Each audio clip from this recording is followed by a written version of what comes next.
It was the tail end of fall colors, and I wanted to squeeze in one last canoe trip before temperatures made it unsafe to paddle. Algonquin looked to have dropped most of its leaves, so I took a chance on Killarney, and it did not disappoint, but not how I expected.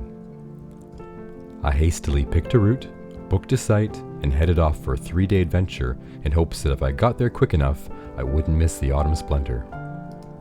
While I was hunting for the portage, a deer swimming across the northern part of Carlisle Lake caught me by surprise. It was the first of many that I would spot on this trip, and it was the perfect greeting as I slowly let nature's colors wash over me.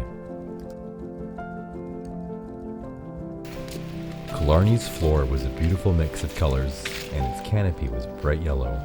You couldn't help but kick up your feet when portaging through this crunchy, leafy glory.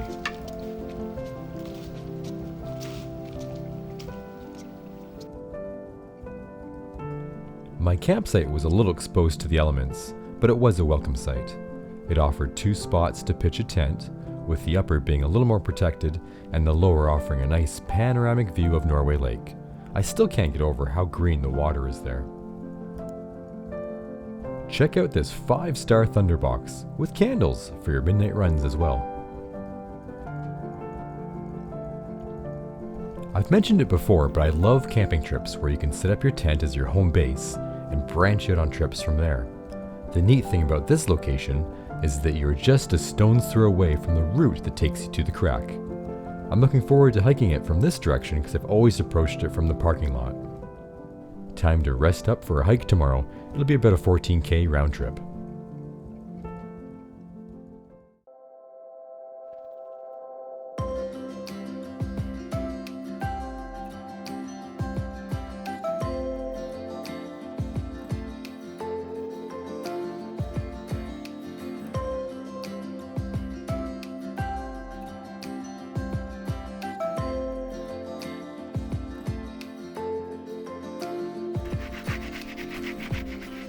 I wasn't expecting snow, but at least I was prepared for it.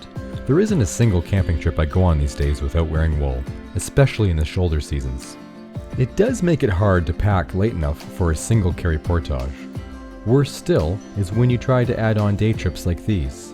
I sure could have used a small, lightweight pack to carry my Nalgene, a water filter, and my camera gear. So I ended up leaving the water filter back at the tent and set it on the hike.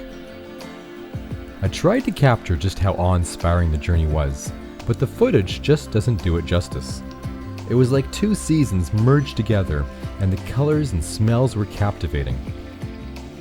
This was definitely a trip to just take it at your own pace.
There's nothing quite like getting back to your tent at the end of the day and treating yourself to some warm socks and a hot meal.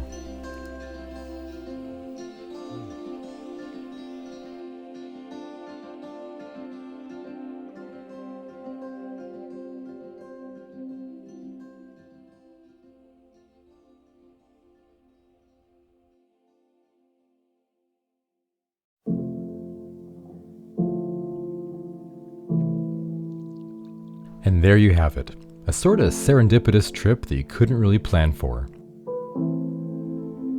Sometimes when you have that itch to go canoeing, it's worth it just to hop in the canoe and go explore somewhere new, or even somewhere from a different angle. You'll never know what captivating experiences await.